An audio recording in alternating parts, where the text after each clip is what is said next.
Welcome to the Nerdy and Cozy Podcast. I'm your host, Keith, and today we're talking about Stardew Valley versus Harvest Moon, which I admit sounds like a battle, but in reality it's anything but. It's more of a cooperative story of friendly, soft-hearted boys. It's no secret that Stardew Valley was heavily influenced by Harvest Moon. In fact, there's this great interview with Eric Baroni and Yasuhiro Wada by PC Gamer from like 7 years ago, and there's just no bad blood between them.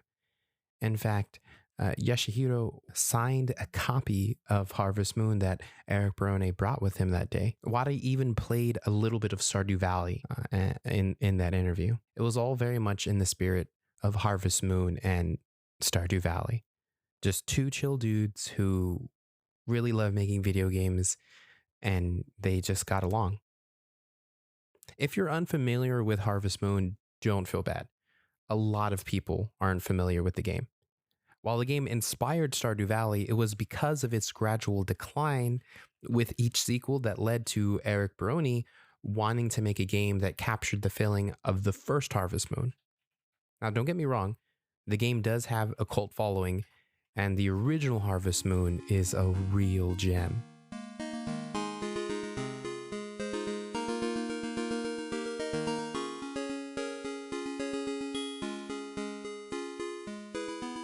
So, Harvest Moon. The game originally came out in 1996 in Japan under the name, what is that name?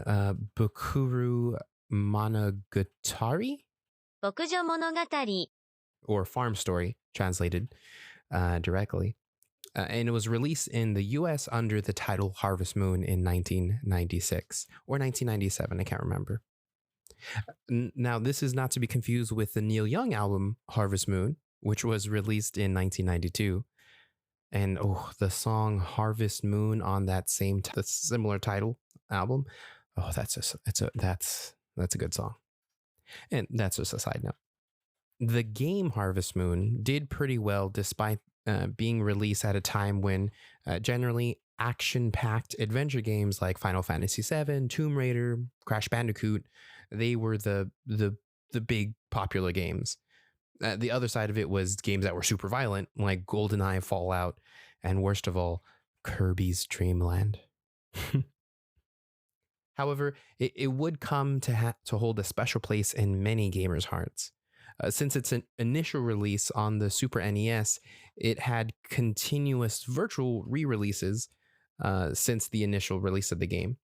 It was later released on the Satellaview, the Nintendo 3DS, the Wii, Wii U, and even in our modern era, the Nintendo Switch. Now, I'm going to be honest, I had to look up the Satellaview because it was released in 1995, and I was but a mere baby still working on mastering the toilets. So the concept of the Satellaview was actually really interesting. It was a peripheral or an attachment that would connect to the Super Famicom. For the uninitiated, the Famicom was basically a Super NES. There is some sort of difference in the hardware, but it essentially was the same thing. And Famicom is short for family computer. It was online gaming before there was online gaming, but it was very limited in its connection to the internet. In fact, it was basically a window of the day where you could choose to connect online. It was called the Super Famicom Hour. There was a special satellite broadcast that went to your Satellaview that it would connect to, where you could take quizzes, you could play special levels on certain games like Mario or Zelda, and other small things like that.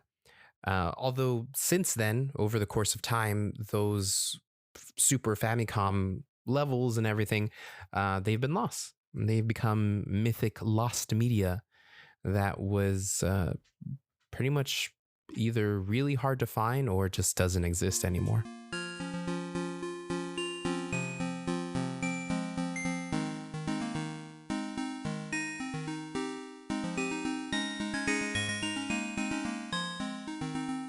Now we got sidetracked, didn't we? Back to Harvest Moon. The first Harvest Moon was where it retains a lot of the fan base. As internet games came onto the scene, there was hope that Harvest Moon would keep up with the times and eventually bring some sort of online co op or even a local co op, but it never did. And that's where Eric Brony comes into the scene. He was in the group wishing to play Harvest Moon with his friends. When Harvest Moon failed to bring this type of connectivity, Eric Brony took it upon himself. The rest is history. Eventually, Brony did create Stardew Valley. And funny enough, wanting co op play on Harvest Moon was the reason that inspired him to create his game. It didn't originally have co op play, it was released without it. And though it took some time to be incorporated into the game, Eric Brony was still learning how to code and all that stuff. But this was no big deal. Since the initial release, there was an overwhelming positive response to his game.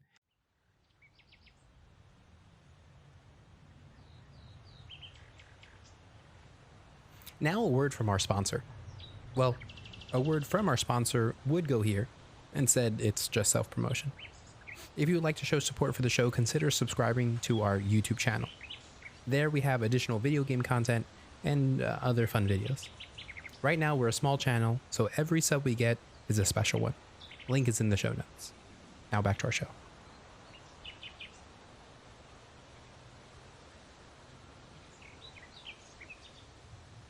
It's interesting the way I came to know of Harvest Moon. I never played it before, even though I am in that age bracket of those who would have played it. I came across it through Stardew Valley. So when I finally played Harvest Moon, it was interesting to see how elements of Harvest Moon came into Stardew Valley and how much homage is played to the game as you play.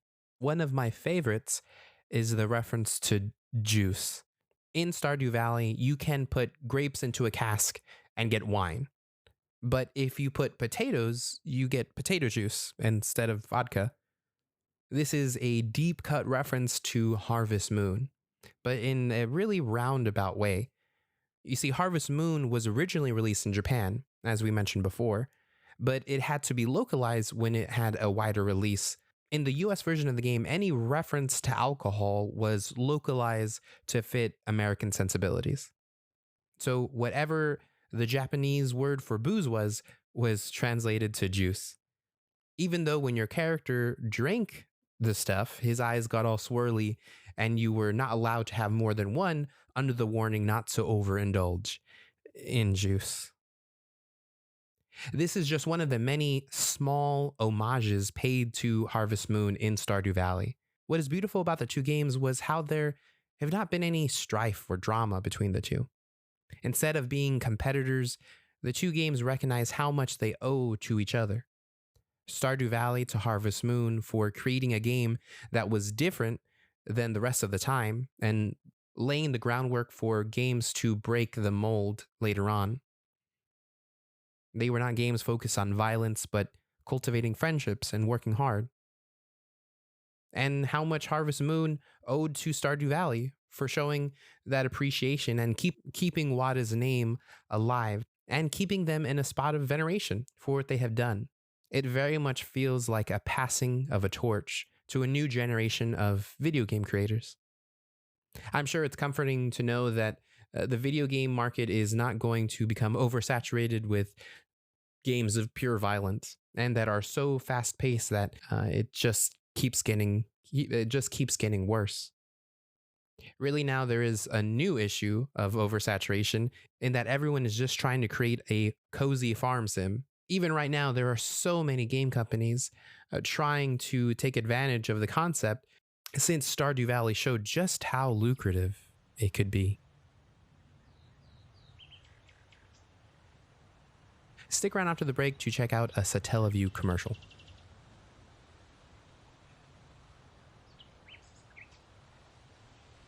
Now, another word from our sponsor, me. Another great way to support our show is to buy our merch. Right now, you can buy my designs on TeePublic. Link is also in the show notes. One of my newest designs is my take on the Squidfest poster. Check it out in the show notes. Now, back to our show.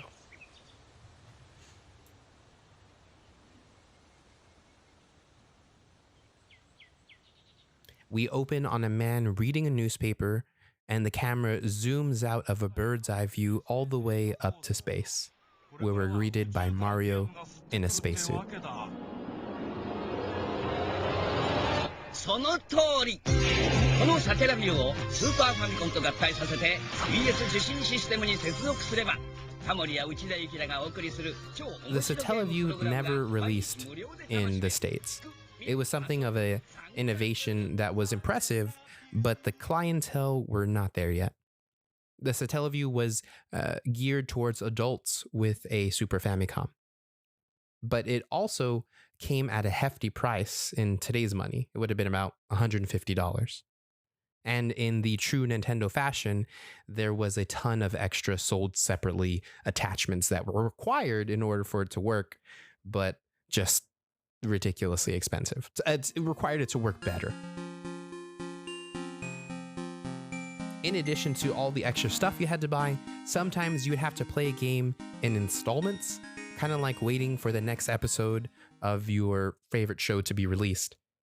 Sometimes the game would even release on a specific day in a specific time window, so a Friday from 4 p.m. to 7 p.m. So if you got stuck at work or if you had plans, it's tough cookies. You had to wait sometimes a whole month to be able to play the next level. The last broadcast of the Stellaview was in 2000, after about 60% of its users dropped out. I did a lot of digging to try and find the last broadcast, but I wasn't able to find anything. Thank you for listening to this episode of Nerdy and Cozy. If you'd like to check out a few of the videos, check out my YouTube channel, where we'll have a special upload of many of the little bits of content from that commercial.